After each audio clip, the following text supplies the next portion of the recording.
I'm Natalie Kenway, Global Head of ESG Insights at ESG Clarity, and welcome to our Green Dream video series.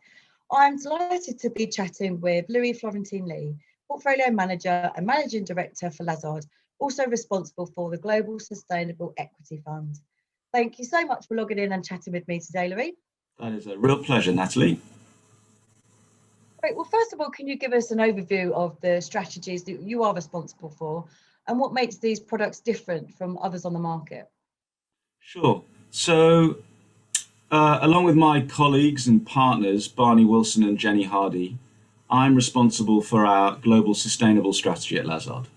Now, that said, I wouldn't want you to think that this is a sort of three-person team. We depend very much on the insights and the expertise of our 80 or so global sector specialists. And we work with them to really handpick 50 or so companies from a global universe of around 10,000 that we feel will enable us to deliver the two fundamental objectives of this strategy. And they are, firstly, to meet our clients' sustainability aspirations, but at the same time, to also achieve their investment objectives.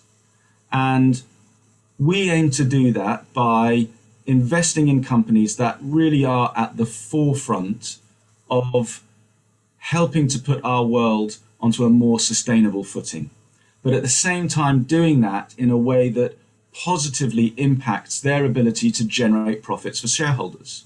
And the reason for that is we really believe that we can best deliver alpha to our clients by correctly identifying attractively valued businesses that generate high returns on capital today and where they have competitive advantages that will enable them to maintain those returns on capital into the future. And we call these businesses compounders. And so in a nutshell, what we're looking to do in Global Sustainable is invest in these compounder type companies that have products or services that are providing the solutions to the world's sustainability challenges. And it's that commitment to sustainability and financial productivity that I think really makes this strategy different. Because when we look across the competitor set, we think you'll struggle to find another sustainability strategy with a higher level of financial productivity than Global Sustainable. Okay, fantastic. Thank you. And I wanted to ask about the consumer changes that you are seeing that is driving this shift towards sustainability in products. So we think there really has been a decisive and positive shift amongst consumers towards sustainability within the products that they're looking to buy. And we can see that in people's desire to eat healthier foods, to live more active lifestyles, and to have greater visibility around the sourcing of the inputs that go into the final products that they buy. We also actually think that consumers are paying a lot more attention to the general behavior and way companies run themselves from whom they're buying these products from. And that's why, in addition to focusing very much on the products and services that companies produce and making sure that they are helping drive towards sustainability, and the financial productivity that I just talked about that we look for in the companies that we own, we also insist that all of our companies that we invest in run themselves in a responsible manner at the same time. But it's not just actually consumers who are shifting towards sustainability.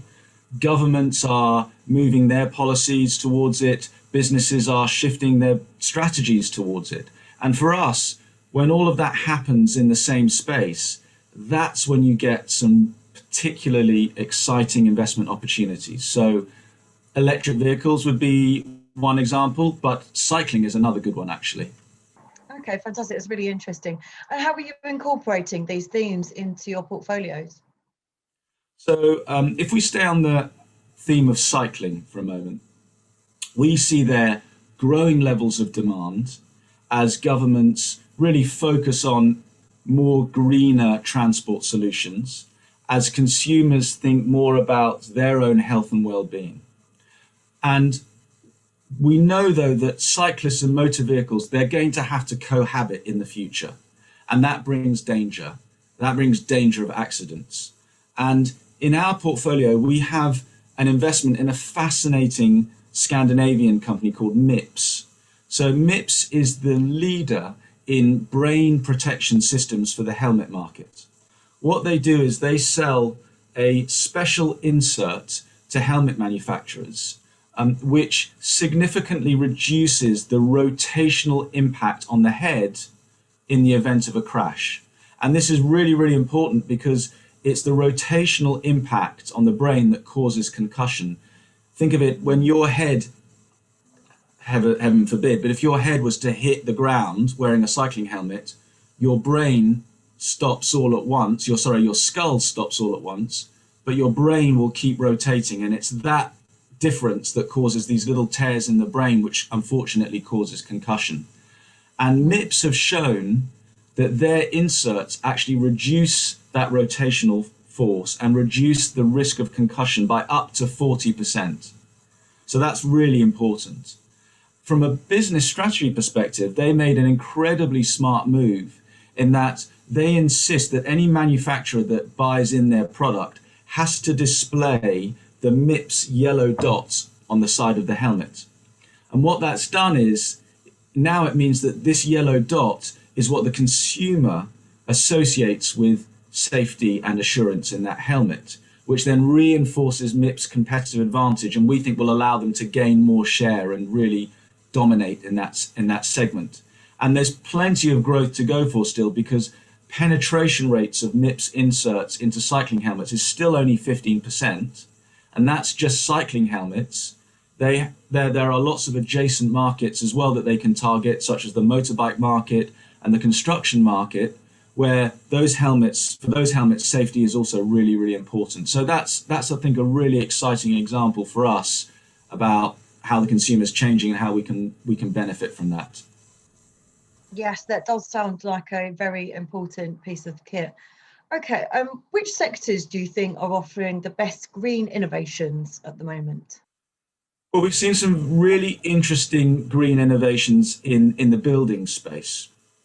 And really that's just as well, because buildings are significant consumers of energy.